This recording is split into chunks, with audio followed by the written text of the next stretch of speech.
Bowl kickoff press conference. A couple of housekeeping items at first. Please silence your cell phones. If you have not picked up your credential yet, those will be available in the back of the room following the press conference. And due to time constraints, there will be no one-on-one interviews after the press conference. So if you need anything from the coaches or student athletes, this is the opportunity to ask them. The teams have been here for several days and enjoying the activities and events the Las Vegas Bowl has scheduled for them. Now it's just a little over 24 hours to kick off tomorrow for Las Vegas Bowl 34. This will be the fifth meeting between these two teams, with Nebraska having won the previous four encounters, the last coming in 1992. Nebraska enters the game with a 7-5 record and will be playing its first ever game in the state of Nevada, and this will be the program's 55th bowl game. Representing the Cornhuskers, we have coach and accomplished zipliner Matt Rule. We have, who else do we have? We have senior running back, or defensive back, Sierra Wright, and senior offensive guard, Henry Latovsky. Coach, we'll go ahead and have you give an opening remark. Go ahead.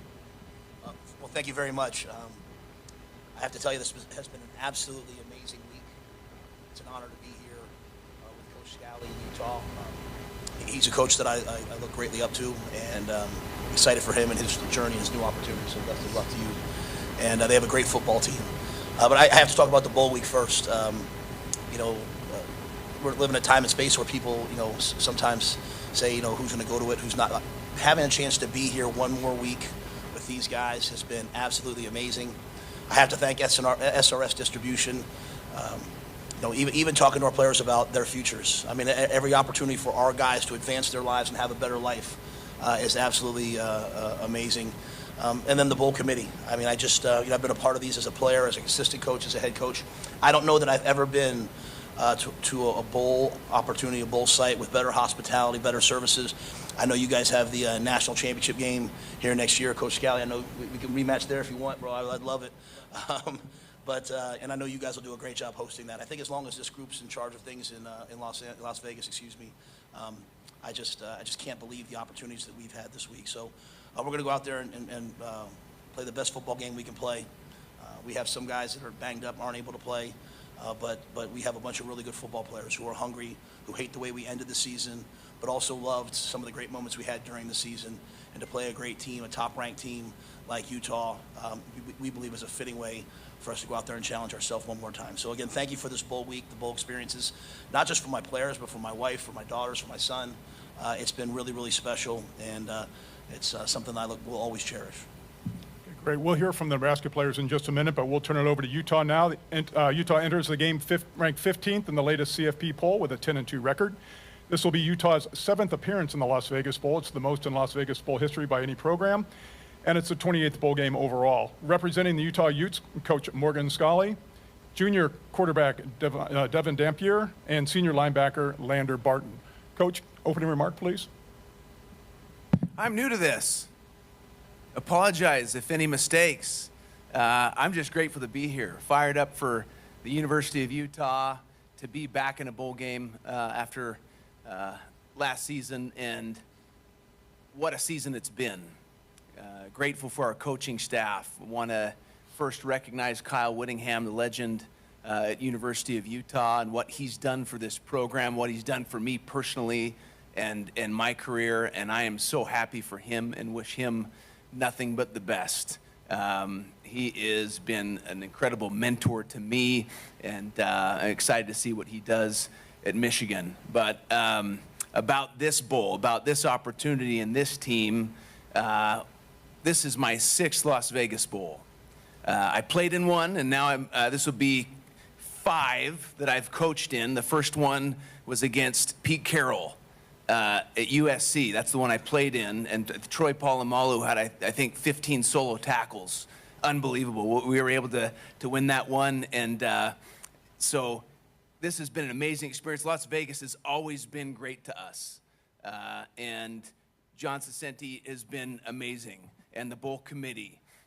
Kent Gardner from SRS Distribution have made the events special for our players. The gifts that they get, it's incredible, the gifts that they get. I got, I think, a Sega something that was, I think that's the last game I've played, boys, was a Sega. Okay, the controller is completely different. But what an amazing opponent. I've known Matt Rule and respected him from his time at Baylor, moving on to the NFL, and just a very well-respected leader in this profession. And you can tell the way their team plays ball, it's going to be a physical matchup. And I was made aware that we were 0-4 by the Nebraska media. They let me know that. So it's like, all right, that's the challenge. That's the gauntlet's been set down. So we're excited for this moment. I'm excited for our players. Devin, the leader that he's been coming in just one season, and he is, the catalyst, right, for what we've been able to do. Him and our offensive coordinator, Jason Beck, defensively, and proud of Lander and the seniors. We've got about 13, 14 seniors still going to be playing in this game, and we want to send them out the right way. So grateful to be here, and thank you so much. All right, we'll come back to the Nebraska players. Sayer, are you with your experiences this week, what stood out most for you and your teammates? Yeah, first I'd like to just say how thankful I am and grateful to have this opportunity. It's been really awesome just this whole entire week, getting to spend it with my teammates, my family, my brothers. I'd say for me, I think that Fremont Street experience was really cool. I had never seen anything like that, and I really felt like the red carpet was rolled out for it. Well, it actually was, like we walked down the red carpet. But yeah, the Las Vegas Bowl has done such a great job rolling out that red carpet for us, seeing all the extravagant lights and all of that, the family feud, the dance battle. I thought it was just really cool, you know what I'm saying? A great opportunity for us to bond. I thought it was cool that we've been doing a lot of these activities, with the Utah team, seeing them get to do the same things as well. So it's been a great time, and I'm just happy to be here. Did you expect your coach to zip line? I did not expect him to zip line. I definitely, they said, yeah, just look up in the sky, just wait for a second. And I look and I see him with his arms spread out. So, respect to him for getting up there. All right, great. Henry, going in this game as a senior, your last game, what does this mean to you? And then playing with your teammates for the final time. First I want to say, thank you to the people that, put this bowl on, all the help we've got, the whole support staff this week has been amazing. But, this game really means the world to me. Coming in my first year as a freshman, we were 3-9. So, having the opportunity to, leave this program better than I found it is, unlike any other opportunity I've had before. That's great. All right, we'll switch over to the Utah players. Devin and Lander, we'll take both of you guys to respond to these questions about your week here in Las Vegas and anything that stands out to you. I've been excited since we got here, especially the whole team. We worked hard to get here. I think that's the biggest thing we took out of this is we worked really hard to get out here. Let's keep that going. But just experience overall, the Spirit was pretty fun. The lights and all the things they did for us, and just even us getting to our seats and all that, very professional. No problems with that at all. So thank you to the Vegas staff and getting that all done. But yeah, man, we're just excited for the opportunity to be here. One last ride for the boys. Our team is built off of love. It's very rare in the way college football is going now. It's rare to see a team that they want to go out there and play this last game for each other. Just a number of seniors that want to continue to play, not sitting out. And, man, it sparks my heart. It's like, man, this is real love that we got going on here. So I'm excited to get one more with those guys. Lander, any adjustments for you with a head coach? I know there's familiarity with the same coaching staff, but now with Morgan in charge as the head coach, any changes, any adjustments for you and your teammates? Really, I would say no. It's been a very smooth transition, and it kind of just happened upon us quickly. But, there's no changes. Practice is structured the same way. All our schedule is the same. So, it's kind of like a new energy, a new life, really. It's exciting. The future's here. Because we knew it was coming, but we didn't know it was going to come this fast. And so, I think it's just new excitement for everybody. That's probably the biggest change. Okay, we'll go ahead and open to questions from the media. We do have handheld microphones on each side of the room, so if you have a question, please raise your hand and we'll get you the microphone. We'll go down here on the left side, front row. Hey, Morgan. Can you just kind of describe what the last, half a week has been for you with Whittingham leaving to Michigan and you taking over officially as head coach? Oh, mixed emotions for sure. Did everyone hear the question? Anyway, mixed emotions. I love Kyle Whittingham. He's given me my start in the profession and has kind of mentored me throughout, like I said, my entire career. So to see him step down and move away, you know, a lot of tears, and then, like Lander said, also a lot of excitement for my continued journey, my path. But for the players part of this program, Devin hit it nail on the head. This is not only a program, it's a family, and that's going to continue. And you know what the standard that Kyle Whittingham set, right? It's always tough. You don't want to be the guy that follows the guy. Well, I am that guy, and but I'm extremely confident in moving forward, and you know, also preparing for this game. It's all about the game, right? Any bowl experiences I've ever been to, you remember the game and the outcome more than anything. And the events have been incredible. And but we are here, and we are here to play the game. We're here to win, and that's what our guys understand. We'll stay in the front row on the left here. Morgan, obviously you have a lot that's going to probably happen in the next 5 days here with the portal opening up. No. Just where do you stand with certain players on where they might go? And also, you know, Jason Beck is reportedly the target candidate for Kyle's OC job at Michigan. Have you had any conversations with him or any of your assistant coaches on that? We're focused on this bowl and sending out our seniors the right way. And, you know, is there a plan in place? You better believe it. And our players understand, and this is what college football is now. Change is going to happen, right? And how you handle that says everything about your program. So my job is to sell Utah and to prepare for the future of this program, and that's what we're doing. But the priority number one, is sending these guys out the right way, and then we'll move on from there. Next question will come from the camera platform, back right. Matt, Cam talked about it this week, how Bud Crawford's win here in Vegas is an inspiration for him as he enters the Las Vegas Bowl. Is that a sentiment that the team shares, or a lot of players and coaches? And I'm sorry, you said, who said that? Cam Lenhart? Cam. You know, we haven't really spoken too much about that. We haven't spoken really much globally as a team, other than just kind of day by day, going out there and making sure we attack the day. I know personally, I had a chance to come out here and see Bud fight. He was an underdog.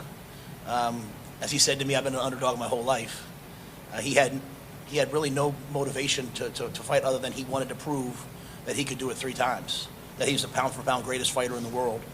And I shared with our team at the time that the willingness to put your name out there, the willingness to be laughed at, the willingness to step out into the arena and hopefully win but maybe fail is something that I take from Bud Crawford all the time. His loyalty to Nebraska, his loyalty to Omaha, but also the fact that he doesn't care what people say. He's going to go out there and lay it down. So, yeah, we enter this game knowing that probably a lot of people don't give us much of a chance. But, you know, that has nothing to do with us, how other people see us. We have infinite respect for them. We also respect ourselves. And one of the things I said when I got here was, I think in one of my first media days, was that we were going to have to bring respect back to the way Nebraska plays football. Hearing Henry say that when he got here, they were 3-9, I can tell you warms my heart to see what he's done. I haven't done it. He's done it. Sierra's done it. And so, yeah, we're not going to take the field, walking on the field like underdogs. We might stroll out there with the belief in ourselves that Bud has. And you need great opponents to do that. Bud needed to fight a great opponent. We need to play against a great football team, the number 15 team in the country. And it's only in those moments that you find out if you really are who you say you are. You know, do you really believe in yourself when no one else believes in you? Next question will come down here in the middle, front row. Morgan, with you taking over as head coach this game, who will be calling plays on the defense? Will you still be doing that, or are you going to give that to somebody else on staff? I'll be calling the plays on defense. We'll stay right down here in the middle. Devin, obviously you've mentioned that you've wanted to stay in Utah, but a lot has changed and a lot could change in the next 5 days. Just where do you stand on your future? You know, how are you considering things just with Kyle leaving to Michigan? I mean, where's your head at in that? Yeah, you know, I think Coach Scally touched on that. Man, it's for real. It's this game. We got to get this game out the way. There's a lot of seniors that I've been playing for this whole entire year, so that's honestly where my focus is at overall. But man, I can't say enough how much I love being a Ute. Since I've gotten here, I knew coming here that Scally was going to have his opportunity back then before I even came here. So I knew what the situation was when I signed up for this. So you know, I'm very confident in what the future holds. Next question on the right side here, third row. This is for Henry and Sierra. I would hope you could expound on Coach Rule's thoughts about being an underdog, and also the thing that we've kind of heard this week, a Vegas thing of doubling down, not being scared to play this game despite being a 14-point dog. What's your guys' confidence level coming into this game, and what do you hope to prove? Yeah, I mean, the way that I look at that, like, I don't really deal in the business of underdogs or whatever else it is, like point differences and all that, you know what I'm saying? Like, at the end of the day, like, we're a team full of men, they're a team full of men. Like, we've been practicing, they've been practicing, you know what I'm saying? So it's not about what somebody's done in the past or what somebody may do in the future. It's about what you do in that moment, you know what I'm saying? So we could say who's an underdog or who's not, but I don't think that really has any bearing on how we feel. You know, I'm confident in my team. I love my team. And I respect who we're playing against, for sure. You know, they're a great team as well, but at the end of the day, it's just about who shows up to play. So, yeah.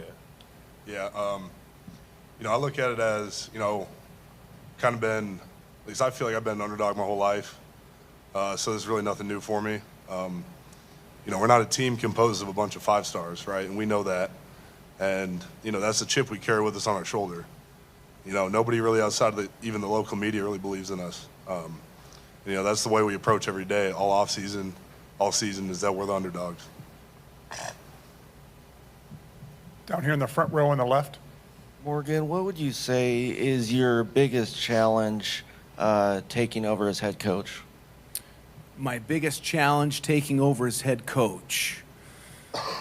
Oh, man. I think to be able to be true to myself and who I am as a coach and not try to be Kyle Whittingham, not try to be Urban Meyer, not try and be Ron McBride, the coaches that have mentored me along the way.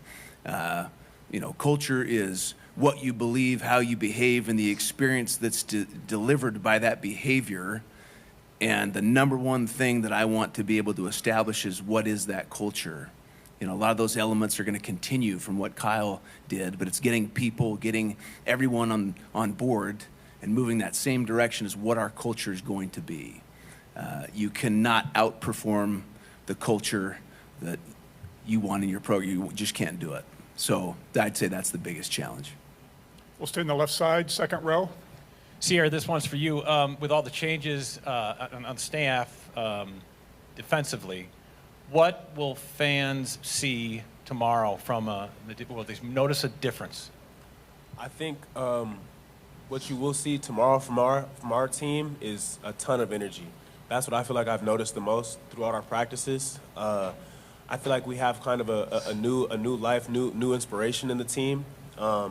And it's really cool. I feel like people are playing light, you know what I'm saying, having fun, cutting things loose, kind of how Coach Rule has been saying. And I think that's going to show up tomorrow. So, yeah, when it comes to, you know, staff changes or anything, I think that what that has done is caused, you know, people to have a little bit of new energy about them. So I think that's going to show up. Next question will be on the left side again, on the third row towards the middle. Henry, can you just expand on that thought about leaving the program better where you found it? Just outside of the wins and obviously getting back to the postseason, what areas you feel like the senior class did that the most, and just your confidence that the guys that will be back next year can continue that?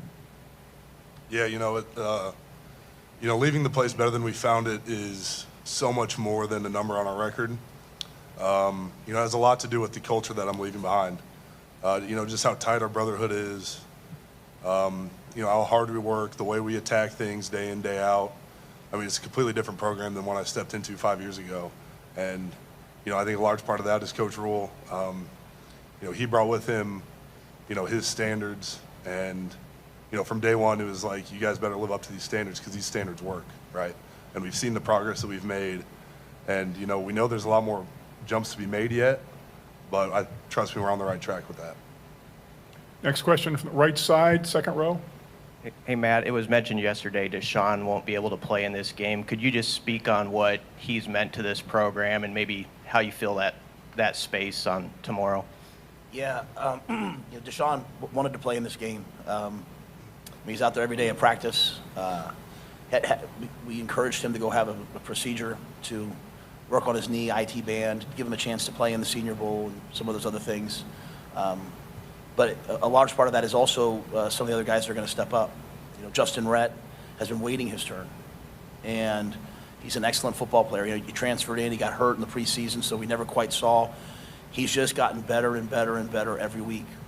Rex Guthrie, I think there's been 4 or 5 times this year when an NFL guy said to me, like, hey, what year's 21? He just doesn't know how good he is yet. He sometimes still plays like, hey, I'm a redshirt freshman. I think he's made growth. And someone that means a great deal to me, who's not up here, is Marquise Buford. This is a guy that, was intercepting balls 3 years ago, tears his ACL for the second time, comes back, redshirts our first year, plays last year. The wear and tear of the season starts to take a toll on him. He had to step back from being a starter, but he never stepped back from being a captain. And you can't say that for everybody in life, but you can say that about Marquise. He's emerged from this season a true winner. And this month off has been really good for him. He looks like he did in training camp. He's flying around, he's running. So I think you'll see a bunch of those different guys out there playing. I just can't say enough about Deshaun, though, what he's meant. It was a year ago, that probably a little less than a year ago, he and I were sitting at Easy Bird, what's it called, Easy Bird? Early Bird, and talking about whether he should go, the NFL or not. And I told him I'd go to the National Football League if I were you. And held back, came back for another year.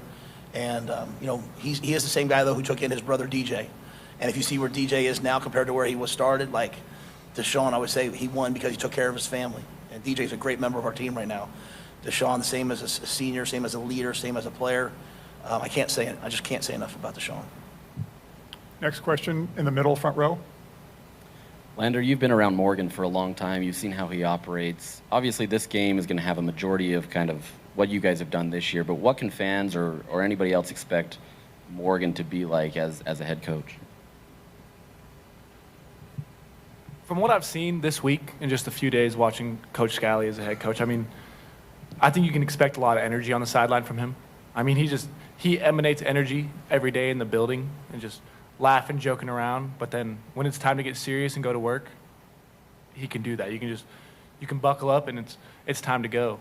But it's fun to be out there when you can just be loose and be yourself, and you have trust in your coaches, and you know that your coaches are having fun out there too. So I think you'll be able to see that tomorrow on the field. Just see that different energy on the sideline. Stay on the left side, right in the middle. Sear, can you just expand on Coach Rule's thoughts about Marquise, just what you noticed, how he handled not playing, maybe playing as much as he expected this year, and what he did throughout the season? Yeah, I think that, the season comes with a lot of trials and tribulations, and I feel like that everybody experiences those, and I feel like Marquise did experience that this year, and I think that, the way that he handled that is the testament of a man, you know what I'm saying? I think Marquise has, like he said, he's continued to be a captain throughout the entirety of the season, continued to lead the team, and I think that is, I tip my hat to him, and I'm very appreciative of that to him for that. Being a captain, it's a difficult job, and you need the people that are captains with you to be there for you. You know what I'm saying? And having him, leading the team has been great for us. You know what I'm saying? I feel like he's pushed the team forward. And even though maybe his role wasn't what he always wanted it to be, he never let that change the way that he showed up to work. And I think that we had talked about standards over feelings throughout the season, and that was something where he had a standard that he signed up to as a captain, and he continued that throughout the entirety of the season. So I have the most respect for Marquise for that. Next question will come from the camera deck on the far right side. Matt, you've had some opinions about college football in Las Vegas. Now that you've seen the red carpet literally rolled out for college football, does that change your opinion about football in the city? this has been, excuse me, this has been amazing, and it's been an amazing experience. And I've been transparent. You know, sometimes my Italian nature takes its toll. It's early in the morning. They ask me, and I've told people I was upset that the Big Ten, you know, moved meetings here, not because of Las Vegas, but because everybody on the East Coast and there has to keep. We now go to Los Angeles for meetings. We now go to Vegas for meetings, and you know, I just feel like since we've added the Pac-12 teams in, we've tilted the league towards them. You know, Maryland and Rutgers, you know, they've had their thoughts. And so I've told the Big Ten this, like, hey, do one event in the West Coast, one event on the East Coast, because it gets really hard when I'm speaking in Florida to fly. That being said, I said it the wrong way. It's a good lesson for these guys. I told these guys, I think at one point, like, just sometimes you should just keep something to your side. Had I had my coffee first, I probably wouldn't have said that. But I do apologize for that. And I do apologize for anyone that it bothered and it hurt, because I've been here now 4 times in the last calendar year. I came out and saw Kenny Chesney. I hung out with Dan Mullen that night, PJ Fleck. I came out for the Big Ten Media Days. I came out for Bud's fight. And I came out for, obviously, this week. And even after the game's over, we're not leaving. We're going to stay for another couple days. So I can't take back what I said. I can try to explain it. But I'm pretty confident my wife, my 2 daughters, our nanny, my mom have spent enough money this week that Vegas should be good with me. And so we did the best we could to contribute to the tourism business. The next question will be on the left side, second row, far left. Thank you for that answer, Coach. And on that note, for the Nebraska players, what are your impressions of Las Vegas? And kind of a two-parter, but for the Utah players as well, you guys have been here obviously a handful of times. Your favorite memories of playing here in Las Vegas? Yeah, I mean, what I've noticed so far with Vegas, it's crazy the show that comes with it. You know what I'm saying? Like, it's so interesting how big everything is. Like, looking at that sphere, I've never seen anything like that in my life. Like, I don't even know how they make something like that possible, but it's just crazy. I went to see the Michael Jackson show, like the Michael Jackson 1 show. It's just crazy. Like, everything here is so to the highest level, and I'm so blessed that we've gotten to come and experience this, because I've never seen anything like what Las Vegas has to offer. So I'm very happy that we've got this opportunity. Yeah, it's definitely a little bit different than, you know, what I'm used to. I'm a small town guy, so, you know, sometimes even Lincoln feels a little bit big to me. But, you know, there's a lot going on. There's a lot happening. It's just kind of crazy, the, you know, the showmanship of the city. You know, all the lights, all the, you know, performances, you know, the casino is crazy. There's just a lot happening, a lot going on. It's a little bit overwhelming, but, you know, it's been really cool to see a lot of things. We'll have Lander and Devin in response. Vegas has been smooth for me. I would say just kind of what he touched on, just it's busy. Like, I'm surprised there's always people walking the strip. There's people everywhere, and just being on the strip, people know they football because somehow they recognize me. I was like, yo, like, I'm in Vegas. That's kind of crazy, but I think Vegas is just a lot of entertainment. You know, be safe, be smart and safe with that, and you enjoy your time here. So, I'm happy to be here. I mean, to go off of that, I've enjoyed it. I mean, Vegas is a lot. There's a lot going on, a lot to do, a lot of ways to get in trouble. But I mean, you just got to be smart. And I mean, it's been nice. I mean, we're pampered out here. We're getting police escorts everywhere we go. We're getting shuttled. There's no traffic for us, so it makes Vegas easy for us. But I mean, I could see how you get trapped here. All right, we've got time for one more question. We'll stay in the left side in the second row. Coach Roll, how is TJ Lateef, your quarterback, feeling, and how confident are you in his ability on Wednesday? Yeah, TJ's 100%. We're going to let him go, let him spin it. So we're going to play. He's 100%. All right, that'll do it. Gentlemen, thank you for your time this morning, and good luck tomorrow. Thank you. Thank you, guys. Thank you.